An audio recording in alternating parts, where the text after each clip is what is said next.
Pre प्रवक्ता आशुतोष शाका हमारे साथ हैं। आशु, डेडलाइन खत्म हो गई, क्या वादे पूरे हुए? नहीं, देखिए, सरकार को समझना होगा कि वो हमारे धैर्य की परीक्षा ना ले। ट्यूसडे तक की बात थी, अभी तक रिटर्न एग्रीमेंट साथ में नहीं आया है।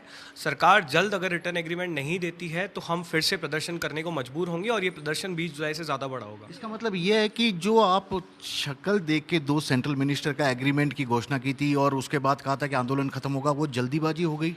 नहीं सर, शक्ल नहीं। प्रेस कॉन्फ्रेंस में केंद्रीय मंत्री ने बतौर बोला है कि उन्होंने प्रदर्शनकारियों की सभी बातें मांगी हैं। उन्होंने बोला है कि किसी भी एफआईआर जो फाइल की गई है उसको विड्रॉ किया जाएगा, फ्यूचर में एफआईआर फाइल नहीं की जाएगी।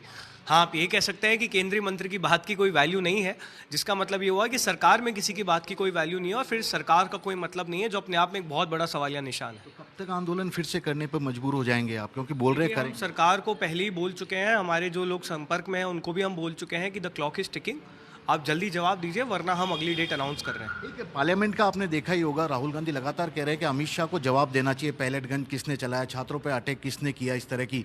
क्या आप भी अमित चाहते हैं कि home minister, central home minister जवाब दे? नहीं, होम मिनिस्टर को जवाब तो बिल्कुल देना पड़ेगा। दिल्ली पुलिस गृह मंत्री के अधीन आती है, तो किसके परमिशन के बेसिस पर पैलेट गन्स का यूज़ परमिट किया गया, किसके कहने पर इतनी तरह की ब्रुटैलिटी बच्चों पर दी गई, उनको मारा गया, उनके सर फोड़े गए, ये जवाब तो बिल्कुल गृह मंत्री को देना होगा। तो आपने जिम्मेदारी की बात की, क्या इसके लिए भी गृह मंत्री को जिम्मेदारी लेते हुए आप उनके इस्तीफे की डिमांड करेंगे? देखते हैं, पहले तो गृह मंत्री का जवाब तो आने दीजिए। अभी तो हमने देखा कि वो संसद ही नहीं पहुंचे। थोड़ा उनको संसद आके जवाब तो देने दीजिए, फिर आगे जो भी होगा आपको बताएंगे।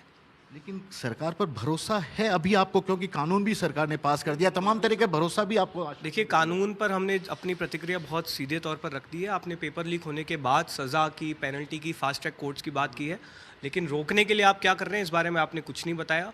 आपने वेंडर्स पे कुछ कमेंट नहीं किया, आपने एंटी एसएससी रिफॉर्म्स पे कुछ कमेंट नहीं किया, आपने एग्ज़ाम इंफ्रास्ट्रक्चर पे कुछ कमेंट्स नहीं किया, आपने कोचिंग सेंटर्स पे कुछ कमेंट नहीं किया। तो जो भी आपने बिल पास किया है वो बिल्कुल नाकाफ़ी है।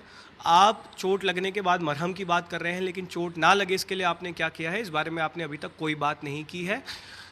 सरकार से हम मांग करते हैं कि हमारे डिमांड चार्टर को देखे, बात करें, सभी स्टेक होल्डर्स को साथ में ले और मिलकर एक रिफॉर्म्स एजेंडा बनाए ताकि सच में पेपर लीक की समस्या सॉल्व हो। आखिरी सवाल, गटर जनरेशन, पेरेंट्स को क्या मुंह दिखाएंगे? पेरेंट्स के पैसे पे पल रहे हैं, इस तरह का स्टेटमेंट आपने सुना होगा बीजेपी एक MP। नहीं, जो गटर जनरेशन बोल रहे हैं उनको बता दीजिए कि इस गटर जनरेशन ने इनके एक मंत्री का इस्तीफा कराया है। अपने अहंकार को थोड़ा सा कम कीजिए, थोड़ी सी ह्यूमिलिटी लाइए। इस जनरेशन ने आपके ऐसे बहुत सारे स्टेटमेंट्स को गलत साबित किया है, आगे भी करेंगे, लेकिन इसी तरह का अहंकार रहा तो ये सरकार बहुत ज़्यादा दिनों तक चल नहीं पाएगी। जिनके पैलेट गन लगे थे, जिसमें छर्रे लगे थे, उनका कंडीशन कैसा है? क्योंकि शायद नहीं, देखिए, हमारी टीम लगातार उनके संपर्क में है। एक हमारे जो साथी थे उनकी एक आंख ऑलमोस्ट जा चुकी है पैलेट गन के इस्तेमाल के बाद से।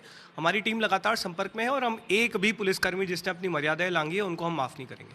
Thank you. Ashutosh Raka, CJP के प्रवक्ता, जो कि कह रहे हैं कि सरकार गंभीरता से लेना चाहिए जो भरोसा, आश्वासन इन लोगों को दिया है। कैमरा विक्रम सिंह भाटी के साथ श्रीवत्सन, जयपुर न्यूज़ 24।